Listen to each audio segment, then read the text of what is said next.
y vamos a empezar un poco. Y como esta charla es más bien una charla al reconocimiento, y es un poco el ir por los vericuetos de la historia, de la actividad que uno hace, y pensando que a los 63 años que tengo, empezando por el año 75, cuando apenas tenía muy poca edad, prácticamente 2/3 del tiempo están ligadas a mi Universidad Nacional de Córdoba, a mi facultad.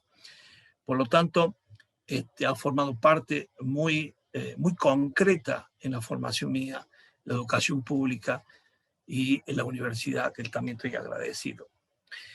Pero antes de esos agradecimientos están los primerísimos agradecimientos, que es un poco el valor de los padres y esos seres queridos que ya no están fallecidos los dos, y a su gran esfuerzo, Rosy y Pancho, que fueron mis padres, el gran esfuerzo cotidiano. Ellos son oriundos de Marco Juárez, sudeste de la provincia de Córdoba.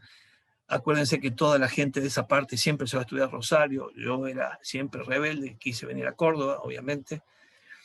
Y el esfuerzo cotidiano de ellos, su trabajo y dedicación para que mi hermano y yo pudiéramos estudiar en Córdoba ha sido siempre muy valorado, y es lo que en este momento quiero expresar y enfatizar. Por supuesto, mi familia, mi esposa, que más de 40 años que estamos juntos, y a mis hijas, Paula, Lucía, Rocío y Camila, que son un poco siempre la alegría de los padres, y que todavía estoy esperando, si están escuchando, todavía estoy esperando a los nietos para que me alegren mucho más la vida.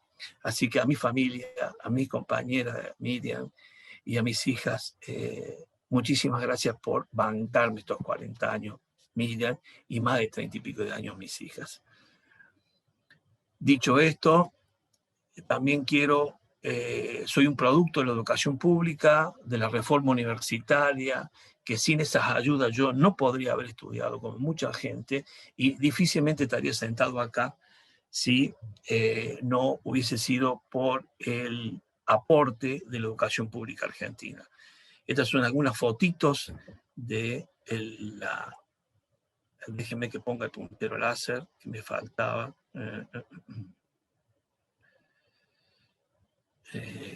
Puntero láser.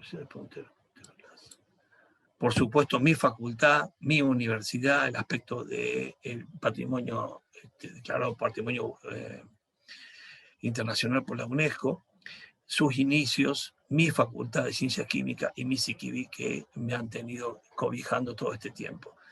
Yo quiero recordar un poquito que el escudo, que es un poco el tutelaje de todos los universitarios de Córdoba, quiero enfatizar un poco lo que dice el escudo en su escritura en latín: ut portem monem neum coram gentius, es sencillamente que dice, es para que lleves mi nombre entre la gente.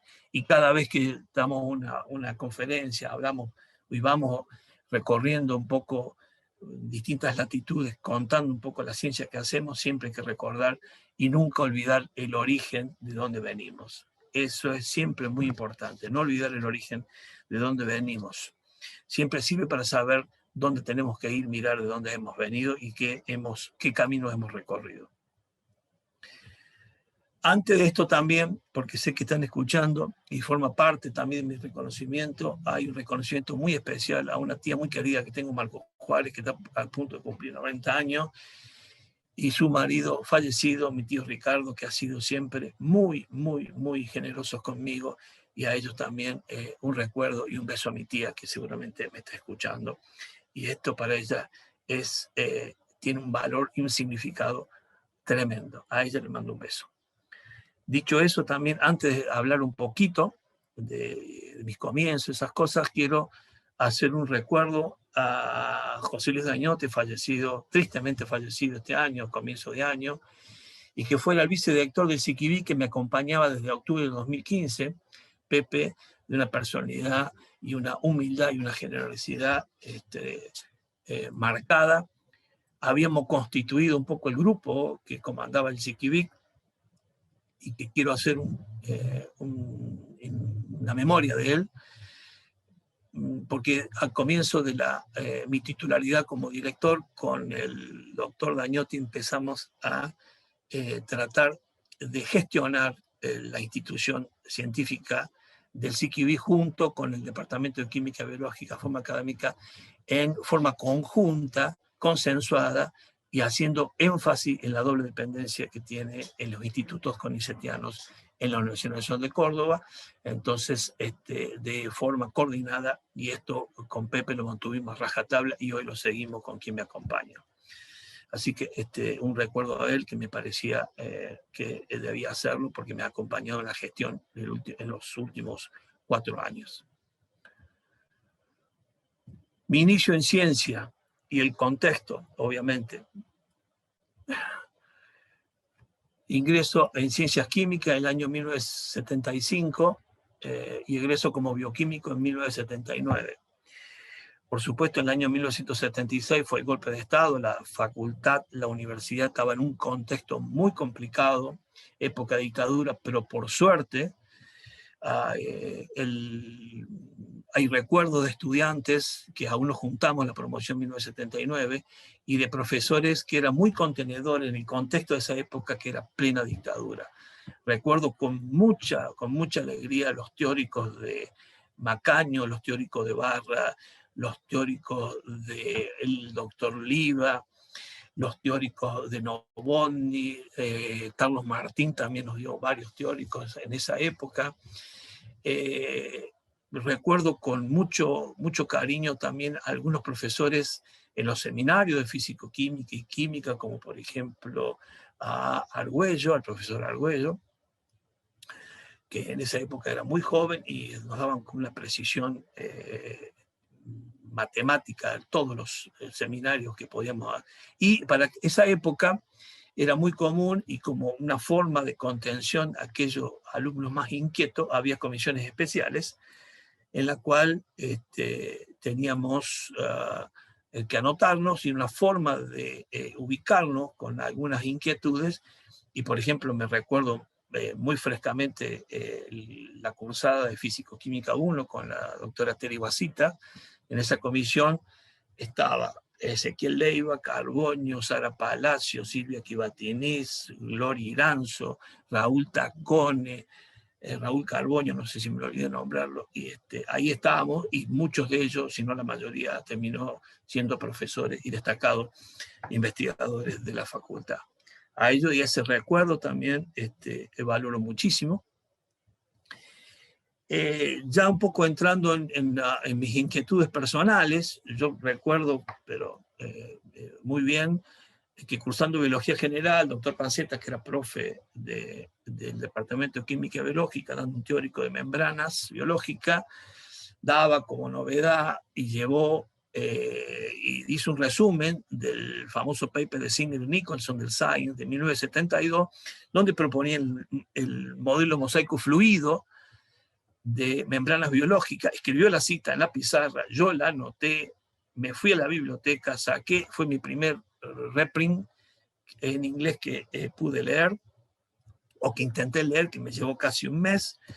En ese primer paper que traté de entender, fue mi primer acercamiento a las membranas biológicas, y un modelo muy sencillo, donde proponía un ensamble no covalente de lípidos y proteínas en un sistema bidimensional de líquidos, y a mí que me gustaba un poco más, tenía algunos aspectos vinculados con la cuestión físico-química y algunas cuestiones de la termodinámica, me impactó la sencillez.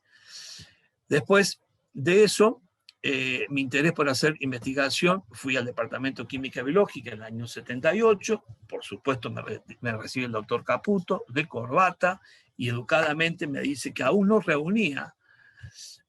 Señor Fidelio, sus antecedentes como alumno hasta ahora no son muy razonables, me dice, nunca excelente, la palabra excelencia en el CQB es muy compleja. Dice, sus antecedentes son muy razonables, pero dice, finalice su práctica hospitalaria, porque yo había cursado bioquímica, no había hecho licenciatura, y visítenos nuevamente. Hábilmente el doctor Caputo nunca cerraba la puerta, muy anglosajón, y me dice, bueno, visítenos nuevamente.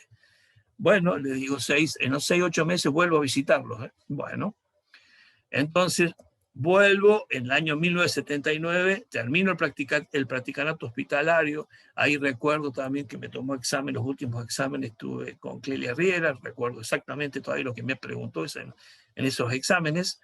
Terminé mi carpetita de las prácticas con todo. En esa época había estado en laboratorios Wiener, con todos los análisis clínicos, hice todo acomodadito, lo presenté, mi profesor en ese momento que me tomó el practicanato,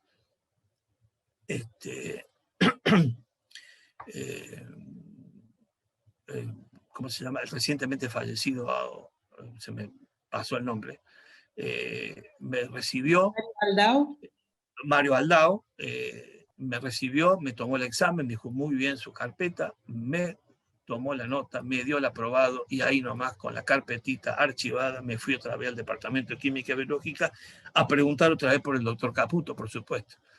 Entonces el doctor Caputo, el fundador del CIQIBI, el departamento en ese momento no se llamaba CIQIBI, era el Departamento de Química y Biológica, me dice, bueno, señor Fidelio, ahora venga a hablar con el doctor Kumar, ahora sí puede estar en condiciones de incorporarse al departamento. Me recibe el doctor Kumar, que fue mentor, como dijo bien Betty Caputo, de la línea biofísica membrana del CIQIBIC. En ese momento ya había estado de vuelta el doctor Maggio, me presenta el doctor Maggio, me dice, señor Fidelio, sus antecedentes alumnos son adecuados, promedio 830, en el grupo hemos considerado que usted realice su etapa doctoral con el doctor Maggio. Muy bien, yo lo conocía de algunos teóricos del Maggio, pero nunca había hablado con él. Entonces el día de la entrevista, que era en el comedor del CIQIBIC, el doctor, yo había ido con corbata, claro, Caputo siempre me recibió con corbata, había ido con corbata, saco, el mismo saco y corbata de la colación de grado, y Kumar me recibió con un guardapolvo azul, sin corbata, fumando un cigarrillo, y Bruno, que vino a la charla también, dijo que lo esperaran 5 minutos, que estaba terminando una capa monomolecular y que enseguida se unía a la reunión. Bueno, entonces hablamos, el doctor Maggio, yo agradezco que haya sido mi mentor, de una calidad humana excepcional para la ciencia, de ideas muy claras, muy innovadoras, me dio toda la libertad para trabajar, y me dijo que el camino era duro y que había que trabajar con lo que había, que es un poco un legado que yo le doy a mis becarios. Entonces aparezco yo, así como una especie de director a dirigido, el primer bisnieto del doctor Caputo, así de línea sucesoria de director a dirigido. En ese momento empezamos a charlar, vuelve el modelo Singer-Nicholson, charlamos de esto, le dije que sí había leído el artículo, se sorprendieron, y dije yo que estaba enamorado un poco del modelo, pero Bruno en 5 minutos me dijo que el modelo era mucho más complejo, no era tan sencillo, que los fosfolípidos no eran los únicos lípidos, que las proteínas no eran simplemente algunas papas que flotaban en la matriz lipídica, que era mucho más complejo, y que me proponía incorporarme al departamento trabajando en interacción lípido-proteína, con una técnica que se refiere a una bicapa, haciendo una monocapa, o sea, una hemicapa de estos lípidos en interfaces agua-aire. Entonces, ahí me incorporo,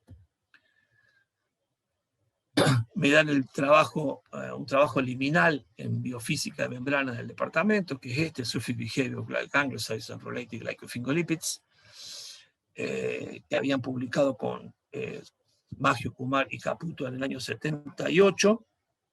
Ese es el segundo paper que leo dentro del contexto, y empiezo a trabajar en la interacción.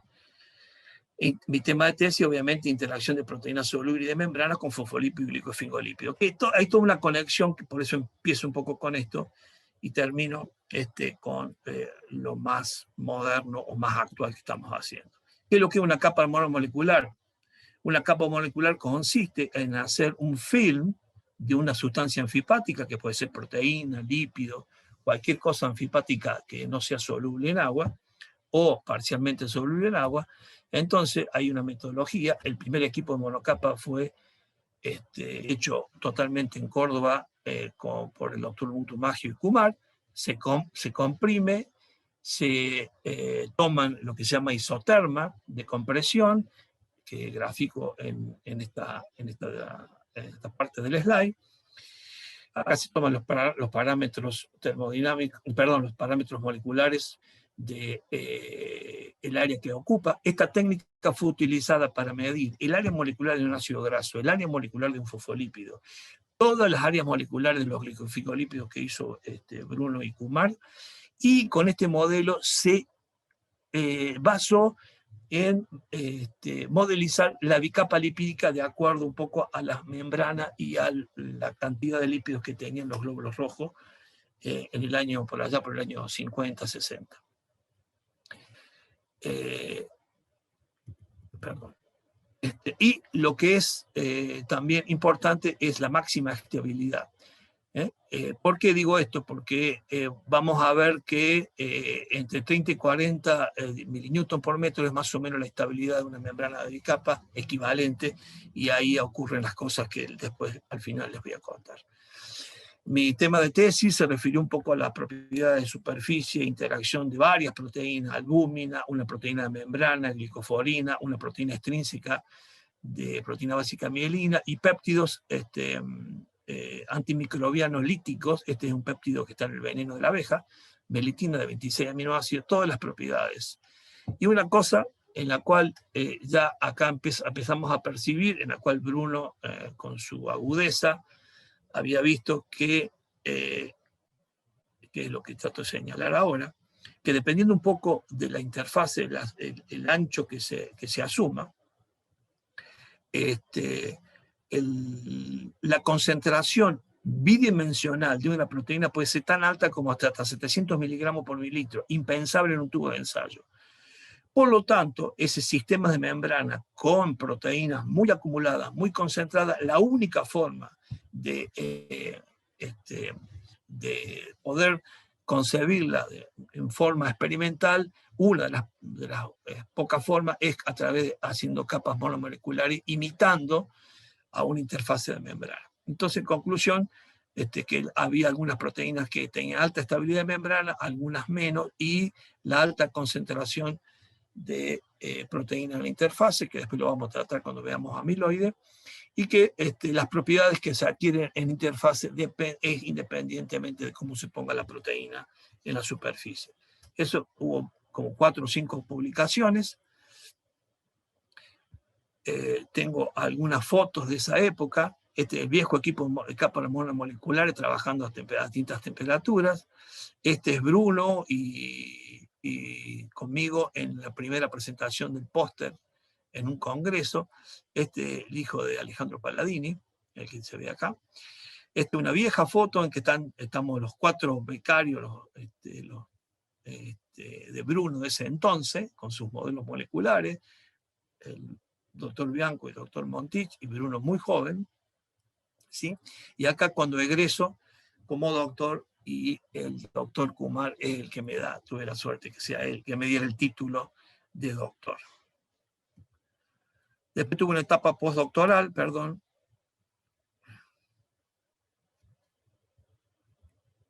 No sé qué pasó en esta diapositiva. Bueno, no importa. En esta etapa postdoctoral hice los estudios de secuencias de péptidos hidrofóbicos. No sé qué pasó con la diapo, la debo haber perdido. Secuencia de péptidos hidrofóbicos en interfase. La conclusión fue con Lucy Chapman, perdí la foto, no sé qué pasó.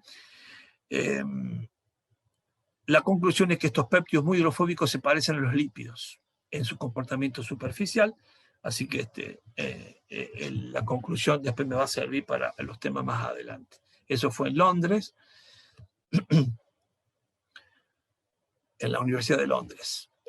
Y empiezo mi etapa como director, vuelvo, entro a la carrera, Bruno se va a hacer una etapa larga en Estados Unidos, quedo con alguna responsabilidad y sigo un poco los lineamientos generales hechos por Bruno, y que mi forma de ver la función como docente investigador en un ámbito académico es la preparación de doctores. Mucho más importante es la formación de las personas que el proyecto en sí mismo.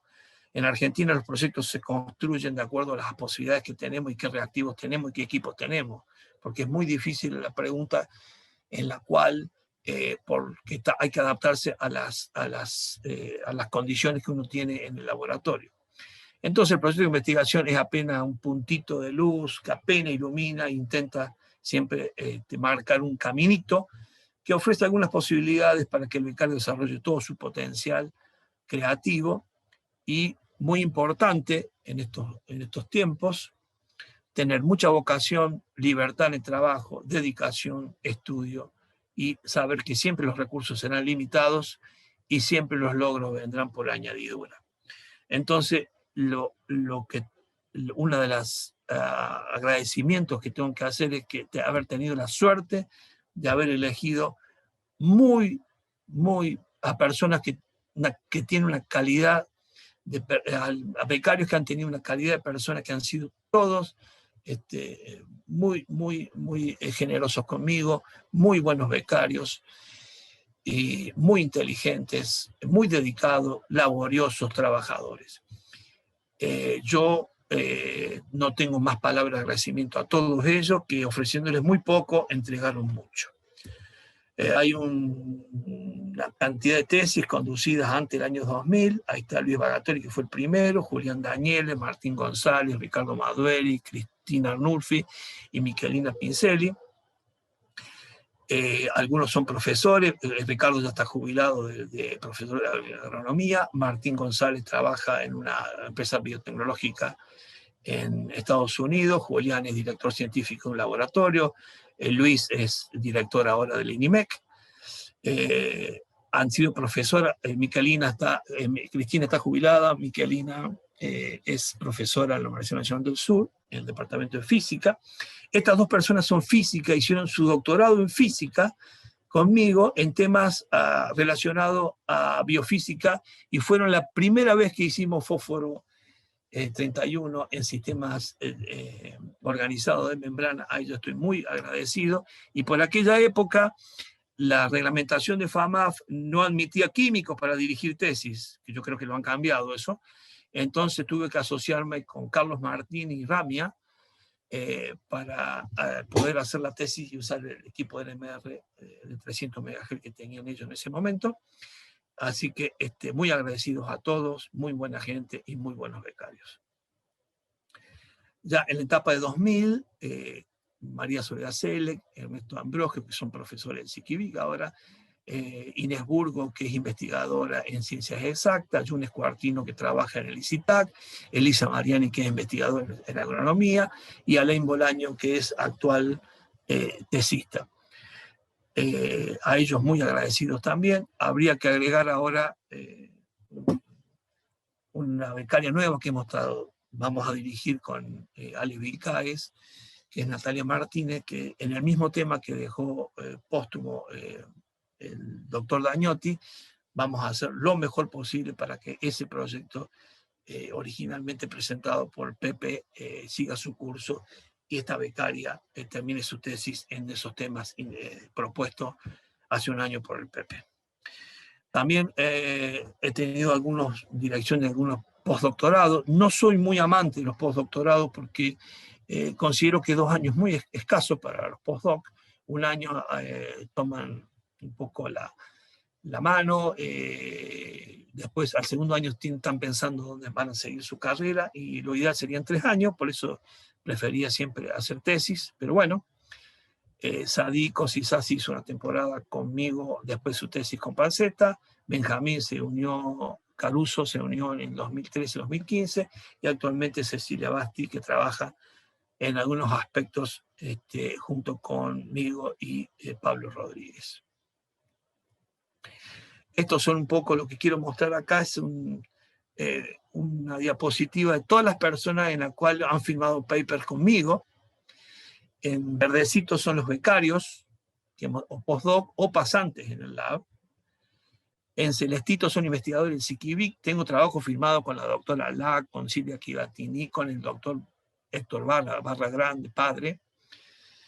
Tengo trabajo firmado también con la doctora Rossi, con la doctora Clelia Riera, en esas idas y venidas de la actividad nuestra en biofísica admite ese tipo de cosas. También tengo trabajos, colaboraciones que hemos hecho con el señor decano Chabrando, con Vides,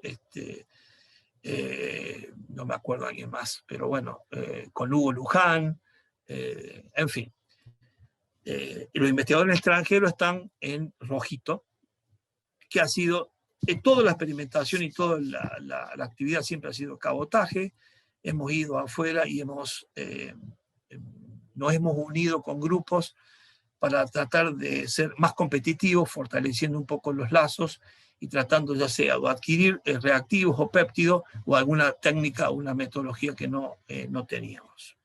A todo ello muy agradecido y mis mejores recuerdos.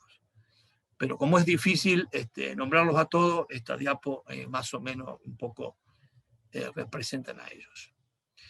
Los temas desarrollados en toda mi carrera han sido, lo pongo acá, a distintos tiempos, con distinta gente: propiedad de superficie de proteínas, interacción de proteínas con lípido y glicofingolípido, y propiedad de superficie de péptido hidrofóbico, que es la tesis y el postdoctorado. Hidratación de glicofingolípido de interacción con colesterol y efecto de ganglioso sobre el flujo de calcio en sinaptosoma y macrófago con Bagatoli, Arnulfi, Pincelli y Cosisasi. Cinética de fosfolipasa A2 en sistemas inmovilizados. Propiedades cinéticas de fosfolipasa A2 y sobre todo de veneno de serpiente y fosfolipasa C en interfaces. Identificación y clonado de fosfolipasa en venenos de yarará. Identificación y clonado de fosfolipasa A2 en soja, con Madueri, Danieli, Yunes y Mariani. Estabilidad de proteínas y efecto de ligandos y cosolvente, con el doctor González, Selig y Marínez Burgo. Estos son los becarios, muchos colaboradores que ya voy a nombrar. Propiedad de superficie de péptidos líticos antimicrobianos y beta-amiloide en su interacción con lípidos, que es un poco el tema que voy a profundizar, con Ambrogio, Benjamín Caruso, actualmente Bolaño y Cecilia Basti. Este es el tema un poco que después voy a profundizar, que es el honor al título de la charla. Ahora, hay una cosa que quiero enfatizar acá, que es un poco el producto de la situación,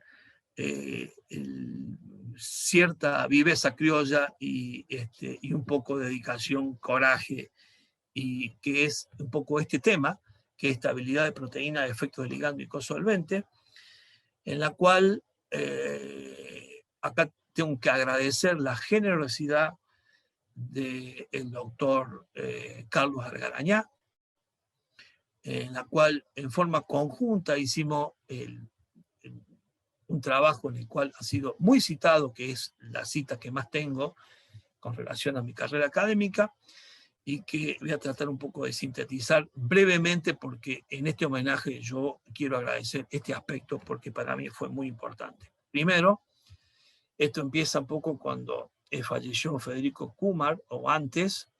Kumar estaba muy preocupado porque Kumar falleció en marzo de 1994, porque habíamos adquirido cierto equipamiento de alto costo, uno un espectrofotómetro, hizo toda la tesis el doctor Bagatoli, y también muy utilizado en el Sikivic, y un calorímetro diferencial de barrido que costaba como más de $50.000, que no habíamos hecho mucho, y que por esas cuestiones que tiene Argentina llegó un poco tarde después del pedido, y Bruno había hecho toda la calorimetría del glicofingolípido con Stutterman en Estados Unidos. Entonces no era muy digamos competitivo hacer detalles de eso. Entonces fui a visitar a Kumar varias veces, y en la última vez que lo vi, que ya estaba bastante grave en el hospital, que lo fui a ver, estaba más preocupado por el uso del calorímetro que por su enfermedad. Entonces le dije que sí, que estábamos haciendo algo, y bueno, y por ese momento, para cambiar un poco de tema, y no cambiar el tema, sino déjenme que ponga esto para homenajear un poco a, si lo puedo, que es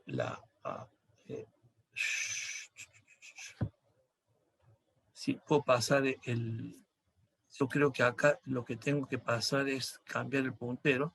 Es un un pequeño video donde lo muestra a Kumar.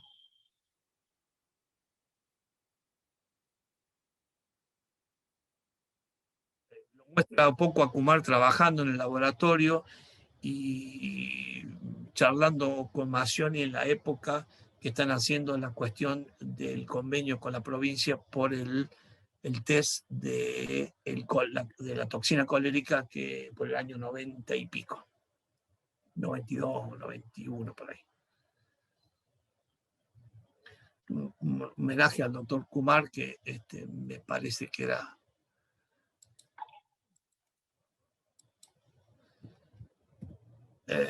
déjeme que entre de nuevo en forma de láser.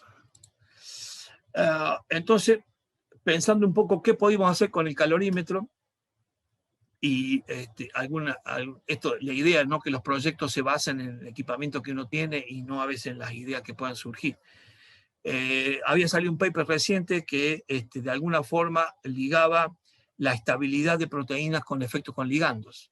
Acá tengo una proteína es una conformación globular compacta, en solución, en un estado sólido, que cuando se la calienta se desnaturaliza y tenemos dos estados, nativo y desnaturalizado, una conformación compacta y otra totalmente desplegada. Es la diferencia cuando ponemos a calentar la alúmina de huevo y tenemos huevo duro, nativo y desnaturalizado, para hacerlo así en una comparación muy didáctica.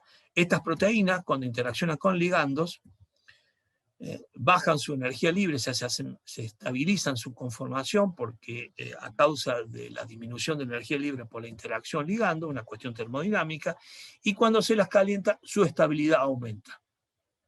¿Sí? Si uno las calienta, tiene un punto de transición, digamos, 60 grados, y en presencia del ligando sube a 60, 70 grados. Entonces, había un paper reciente en esa época que había salido que conectaba un poco la estabilidad con la afinidad físico-química de los ligandos. Entonces lo fui a hablar a Carlos Argaraña, que ya había vuelto de Estados Unidos, y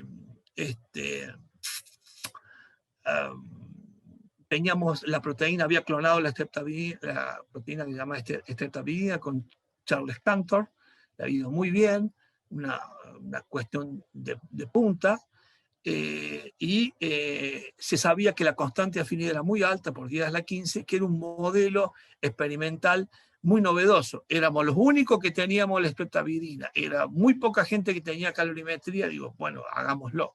Esto surgía un poco porque había experimentalmente, cuando se hacía gel de poliacrilamida y la proteína sin ligando, aparece el monómero de 14.000, y cuando tiene el ligando pegado, siempre es un tetrámero muy difícil de teñir porque se pone compacta, y la proteína conserva a 95 grados, conservaba su estructura. Era una proteína que aguantaba una temperatura muy, muy en forma espectacular. Hicimos los primeros experimentos, que son estos, y la gran sorpresa, que cuando calentaba a 100 grados y calorímetro no veía ningún pico. Este es el pico de la proteína sin ligando, que hice acá, con una temperatura de naturalización de 75 grados, y cuando metíamos el ligando nunca la veíamos, a tal punto que tuve que presurizar la celda para que el agua no hirviera, calentar más al límite del calorímetro, y apareció el pico. Es una proteína que desnaturaliza a 112 grados, una de las proteínas y uno de los complejos térmicos más potentes, más estables que se conoce, dado un poco a las interacciones de alta estabilidad y de alta afinidad química. Hicimos todo esto, en la parte estructural algo hizo Bagatoli, le hicimos en el País Vasco. Me fui al País Vasco a medir algunas cosas. Cuando volví, mi hija Rocío no me reconoció porque justo cumplí el año, hacía 3 meses que yo estaba midiendo estas cosas en el País Vasco, pero bueno, son las cosas que uno siempre, por eso hay que agradecer mucho a la familia. Este paper lo publicamos, tiene más de 170 citas, hecho casi todo en Córdoba, idea de Córdoba, y agradezco mucho la generosidad de Larga, que sin dudarlo dispuso de la streptavidina. Ahora, eso fue año 90 y pico, ahora hay numerosos kits que se basan en la estabilidad y en la alta afinidad para los diversos kits que en la dupla avidina-streptavidina. De esto surgieron varias, esa fue la relación que tratamos de hacer entre la temperatura que tenía que tener y la constante de asociación y la conservación de ligando. Hicimos un approach teórico muy berreta, yo diría, para esa época. Esto después vino Soledad Sele, Inés Burgo y con la colaboración de Sergio Dassi, y lo super mejoraron. Y de eso no voy a hablar porque no cabe ahora.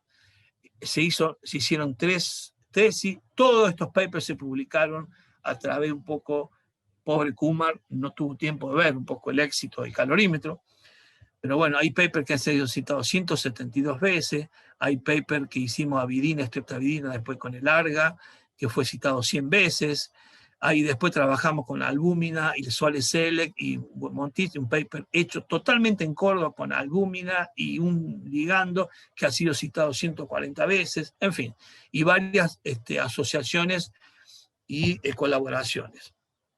Entonces, por eso un poco el agradecimiento, y acá quiero reforzar un poco la tesis de Soledad Solek, la tesis de Inés Burgo y la gran colaboración de Sergio Dassi que en la parte termodinámica de la cosa. Estas son las cosas grandes que tiene la asociación y la facultad, en la cual son siempre estas asociaciones sinérgicas.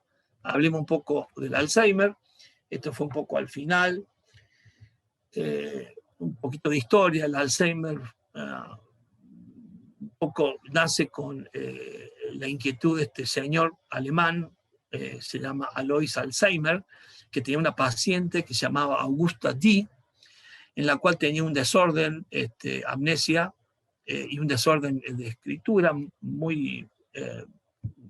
estado de demencia muy, muy particular, seguida por este psiquiatra. Cuando hace la autopsia post-mortem y ve el cerebro, empieza a caracterizar algunas cuestiones extracelulares que se llaman placas amiloideas, y células en la cual traducidos serían como ramilletes, manojo o tangles, neurofibrilar tangles, asociados con el Alzheimer, que así dicho en forma muy rápida, se van acumulando con el tiempo, destruyen a la neurona, hay un proceso inflamatorio, van destruyendo una neurona a otra, y termina con la parte cognitiva, y el cerebro se va apagando, como se desarrolla de la parte vulvar hacia afuera, después se va apagando desde afuera hacia adentro. A 60, 70 años el 3% de personas la tiene, y cuando tenemos más de 80 años, el 40% ya, por lo menos en el mundo occidental, es la estadística.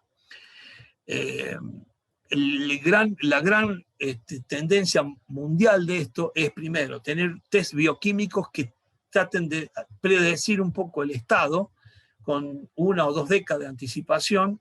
Eso es muy difícil, todavía no es accesible. O sea, saber que ya tenemos algún deterioro antes que olvidemos el nombre de los nietos o antes que olvidemos la calle donde vivimos, ¿sí? Y un cálculo, esto hecho sacado por el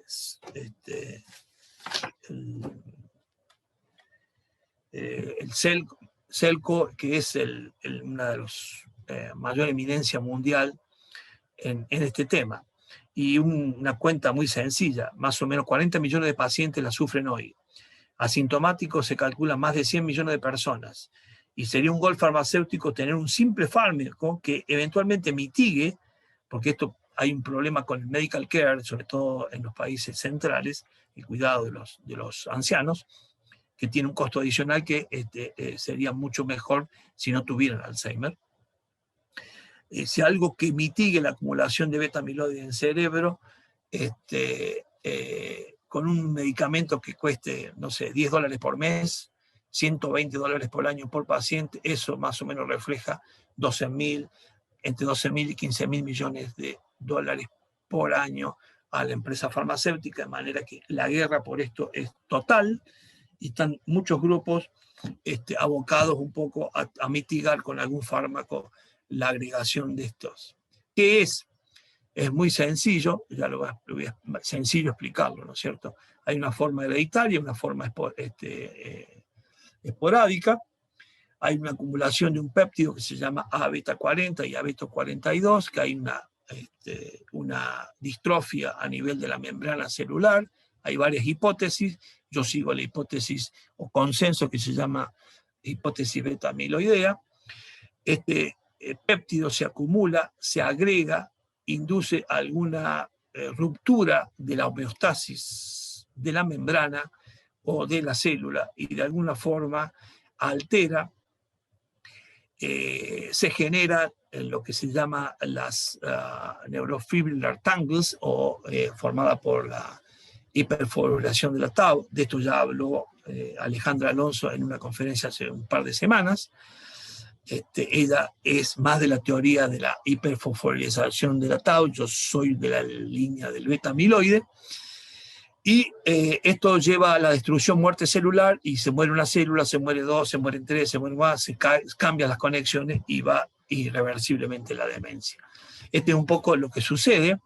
El beta-amiloide es el precursor de una proteína que se llama Amyloid Protein Precursor, APP, que no se sabe bien la función de esta proteína, se corta en la formación amiloidogénica, se corta mal o se acumula por alguna disfunción de las enzimas que lo tienen que cortar. El beta-amiloide, que es un péptido muy hidrofóbico, que interacciona con lípidos, y ese ha sido siempre mi tema. Por eso estamos estudiando un poco eso. Entonces, este beta-amiloide teóricamente se acumula, precipita, arrastra otros componentes de membrana, y esto aparece finalmente después post-mortem. Esta es la secuencia del péptido. Se acumulan péptidos de secuencia 1,40, 1,42, son muy hidrofóbicos, prácticamente muy poco solubles en agua se agregan y son muy candidatos. A mí esta versión, me gusta más esta versión, siempre la versión más bioquímica, más biología celular, lo toman como precipitado afuera de la célula. A mí, por las características hidrofóbicas, me gusta verlo o imaginarlo que cuando se corta mal se acumula en membrana y algo pasa en la membrana, como ya voy a tratar de demostrarle o convencerlos. En este contexto hay un amigo nuestro que se llama Félix Goñi, que ya recordando un poco a la complejo que eran las membranas que decía Bruno, en el año, por ahí, por el comienzo de los años 2000, hacen una especie de un upgrade y un update del modelo viejo de Singer y Nicholson, que me había mostrado Panceta en el 77, y entonces una de las cosas que escribe es que si las proteínas en la membrana son espacios muy densos y con importantes consecuencias fisiológicas, por dada la alta cantidad de proteínas que hay en una bicapa lipídica, y yo le agrego acá, y patológicas también, porque ya lo vamos a describir. El primer trabajo que hacemos, un poco esto pensando, es con Ernesto Ambrogio.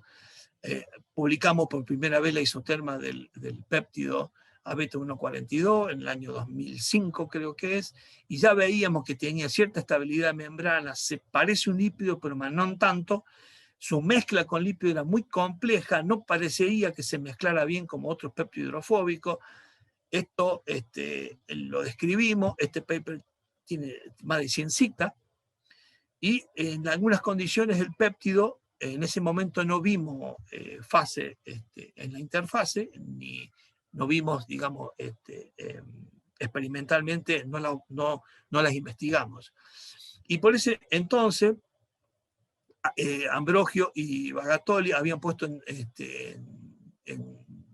el lab una técnica que es el uso de los liposomas gigantes, que miden como 10-20 micras, unilamelares, que pueden ser cargados con un probe fluorescente para medir actividad de alteración del estado o del equilibrio homeostático de la membrana. Si ponemos, este es un ejemplo, estos son dos vesículas, una chiquitita dentro de la otra, cargada con un fluoróforo soluble.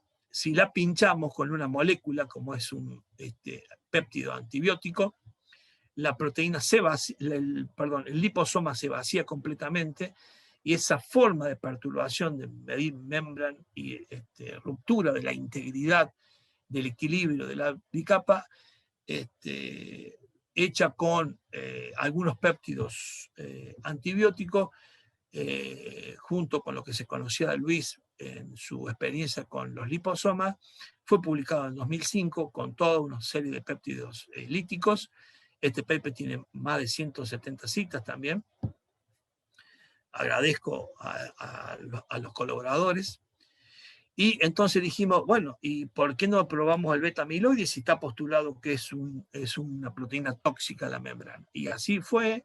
Esto también lo hizo Ambrogio, este paper citado también 100 veces.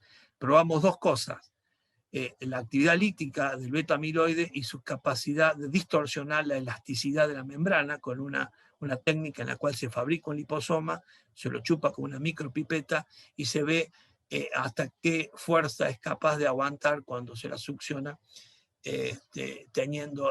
con distintos lípidos y en presencia o ausencia de la proteína. Por supuesto que el punto crítico del ISI baja, se hace mucho más como frágil la membrana en presencia del beta-amiloide, y es capaz también de liberar los componentes tanto de alto peso molecular, que acá están vistos de verde, o de bajo peso molecular en rojo, cuando en presencia del beta-amiloide. Y dijimos, bueno, el beta-amiloide es retóxico, si está afuera y está en alguna conformación, lastima la membrana, altera la permeabilidad y puede ser el inicio o la etiología molecular, si quieren, de eso. Fue año 2006, quiero recalcar, porque después vamos a hablar de y ahí propusimos un poco la actividad lítica de beta-amiloide. Después quisimos ahondar más en los aspectos moleculares, hicimos estas monocapas, y esto es muy importante, que lo voy a explicar en forma sencilla. Esta es la isotermia y la monocapa del beta-amiloide. Esto es cuando está a este punto, y esto cuando se inicia. Pero lo más importante es esto: cuando la proteína está muy concentrada, una molécula al lado del otro, con una concentración casi 0,2 molar, de aproximadamente como 500 miligramos por mililitro, la proteína no fibrila. Esto está hecho con una técnica, después lo voy a explicar un poquito más, que se llama por microscopía de ángulo de Brewster.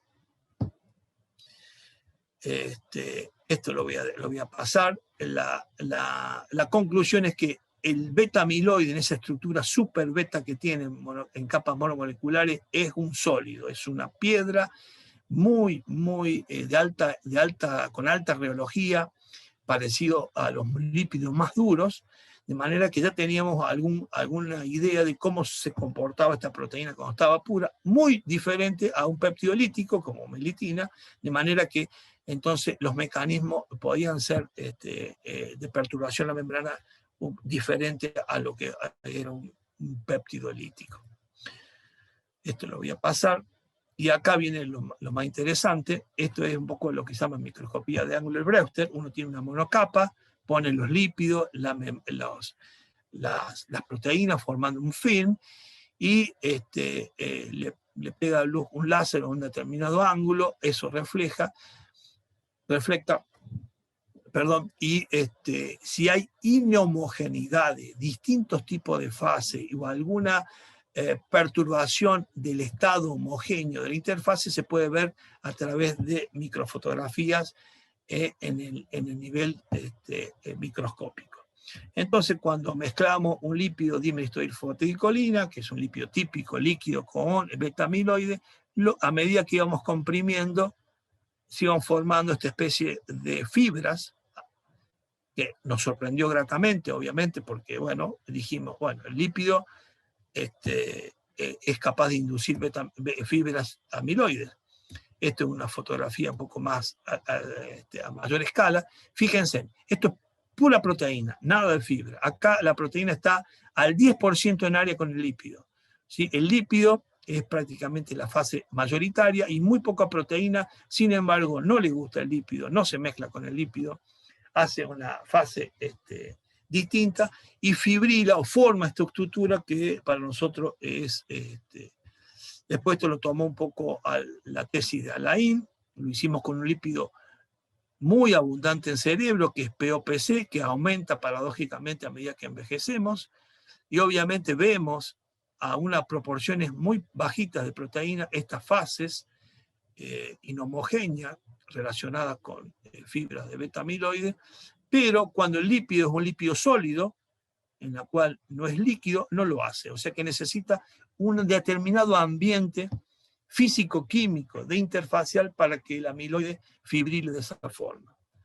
Esto fue publicado recientemente en Langmuir. Esa cantidad de fibra que se forma es dependiente de la compresión molecular, más o menos a una presión equivalente a membrana tendríamos este comportamiento que vemos acá. Entonces nos preguntamos si los biofísicos del CQB se volvieron medio locos al considerar que condiciones de fase y un entorno mediado por interfaces lipídicas es la progresiva generación de enfermedad causada por la amiloide. ¿El Alzheimer es una proteinopatía o una lipidopatía? ¿O una modificación lenta e inexorable de la disfunción de la membrana de las neuronas con consecuencias irreversibles? ¿Es una membranopatía? Y acá esto me recordó cuando empecé a ver algunos papers que tratan estas cosas. No, tal, en la próxima slide. Entonces dijimos, bueno, ¿qué dice la demás gente?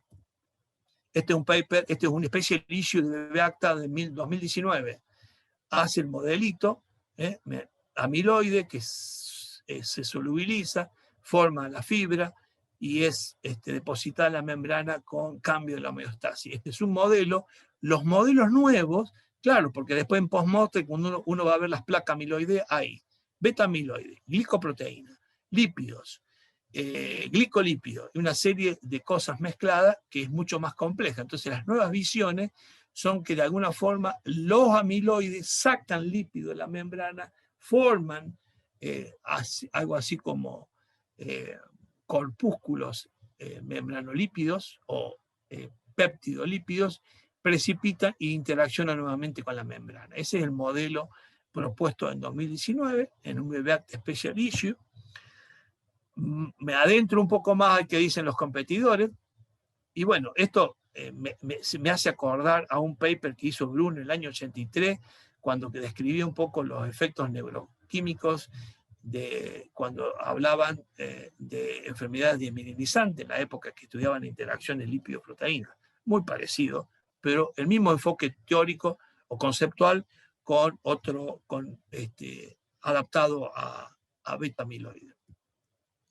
Un paper reciente en Nature 2020 del grupo Selkoe habla del Parkinson disease, otra proteína parecida a amiloide, pero que es sinucleína, que también se agrega y es tóxica para algún tipo de neurona, y habla de proteinopathy o lipidopathy. Entonces ya no era la proteína, acá interviene la membrana. Y si ustedes ven un poco del abstract, dice la toxicity antes de la agregación o de la autoagregación puede ser una excesiva acumulación e interacción con la membrana promovida por algunos lípidos y ácidos grasos. Entonces ya está cambiando un poco la visión moderna de lo que es esta amiloidosis y que están más involucrados los lípidos. Más aún, en una review actual, 2 de octubre del 2020, agradezco a Marta Lá que me haya mandado el PDF de Science, donde dice, propone, este título hubiese envidiado a mí, a Bruno, a pesar de que éramos agresivos intelectualmente para poner títulos, yo no lo podía creer. Pathological Phase Transition, o sea, una transición de fase en sistemas densos y condensados en células, ya son consideradas en algunas situaciones patológicos. Bueno, fijémonos que dice un poco, acá un pedacito, dice que enfatiza dos conceptos, el dynamical arrest, o sea, cuando se pierde el efecto buffer de algún tipo de interacciones y que la proteína acumulada cambia el entorno y por alguna razón cambia hacia una fase que va a un estado patológico.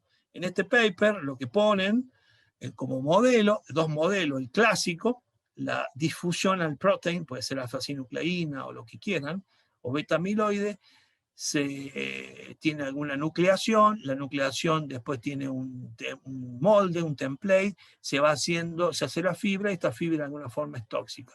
La forma moderna que este autor propone es de que estas condiciones de acumulación de proteínas que son de alguna forma, producen alguna patología, cambia las condiciones de equilibrio de esa proteína en un, ¿cómo se llama? En un volumen particular de la célula, cambia el estado, lo que llaman heterotípico, y va a un cambio de fase. A esto le llaman fase patológica o cambio de pathological phase transitions. Da un término bastante más físico-químico. Y yo me pregunto, ¿y lo que tenemos nosotros no es también un cambio de fase, de una fase de una proteína, un arreglo a otro arreglo? Bueno, entonces estamos tratando de... nos faltaba un experimento más, que es lo que muestro ahora, es lo siguiente, es todos estos amiloides en solución necesitan algunas circunstancias para que se haga la fibra, agitación, temperatura, cosolvente, cosas raras. Nosotros lo obteníamos en un segundo haciendo una monocapa, en un minuto haciendo una capa monomolecular y sin ninguna situación drástica ni mecánica ni química. En unas condiciones mucho más fisiológicas. Nos faltaba un experimento porque hay un compuesto que se llama TOT, que es sensible únicamente a proteínas que están agregadas en forma de amiloide, y que nos faltaba ver si esos amiloides que veíamos en la superficie eran TOT positiva. Hicimos los experimentos, esto es lo que hemos publicado, ¿sí? Toda una adaptación para sacar la monocapa de la interfase, teñirla con TOT y verla. Cuando ponemos TOT solo no hay, cuando ponemos lípido solo no se tiñe, cuando ponemos proteína solo no se tiñe, pero cuando la hacemos en la mezcla en la cual de 2, 5, 10% de proteína en la mezcla, aparece la fibra y son TOT positivos. Esto nos dejó mucho más confiado, más seguro de que estas fibras son tipo amiloidea que se forma. Esta es una fotografía hecha por Atomic Force Microscopy, con el equipo que hay en físico-química. Agradezco a ese departamento y a sus técnicos que hemos podido hacer esta investigación. Y lo que me falta, que es lo nuevo, es, bueno, ustedes son expertos en gangliosidos, los gangliosidos han sido involucrados en amiloide y está muy,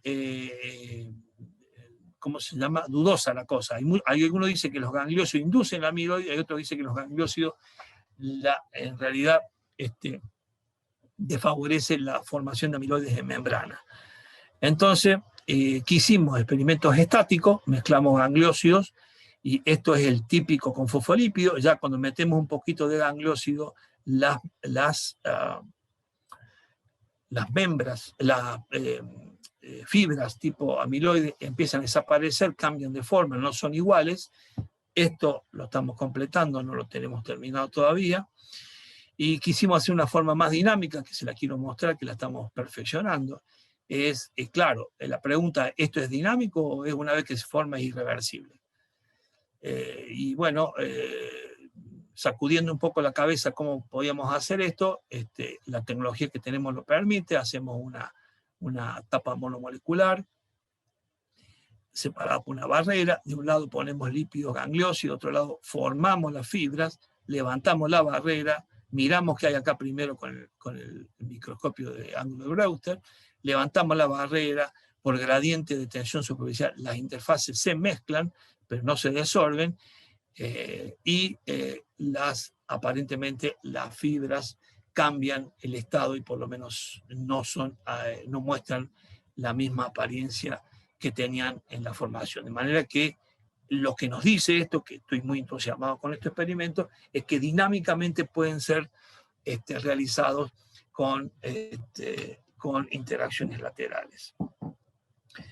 Bueno, y las conclusiones finales: beta-amiloide induce inestabilidad en liposoma gigante, aumentando la fragilidad de la bicapa lipídica, por lo tanto puede ser ya puesto como neurotóxico. Beta-amiloide incrementa la permeabilidad del liposoma gigante tanto de soluto de bajo peso molecular como de alto peso molecular. Amiloide sin lípido forma interfaces monomoleculares con características de film sólido, de alta rheología, con muy baja difusión lateral y no forma fibra. Así que ese cuento que muy arraigado, que hace falta una gran concentración de proteína para hacer fibra, nosotros vimos que eso no es suficiente en la interfase. Hace falta alguna característica que le da el lípido. Beta-amiloide puro altamente concentrado en interfase y con alta interacción intermolecular no forma estado fibrilar, empaquetamiento es TOT negativo, y los fosfolípidos en estado líquido induce la formación, pero no si el fosfolípido está en estado condensado, con características TOT positiva. Y por el momento, gangliósido actuaría como antiamiloidogénico en interfaces organizadas.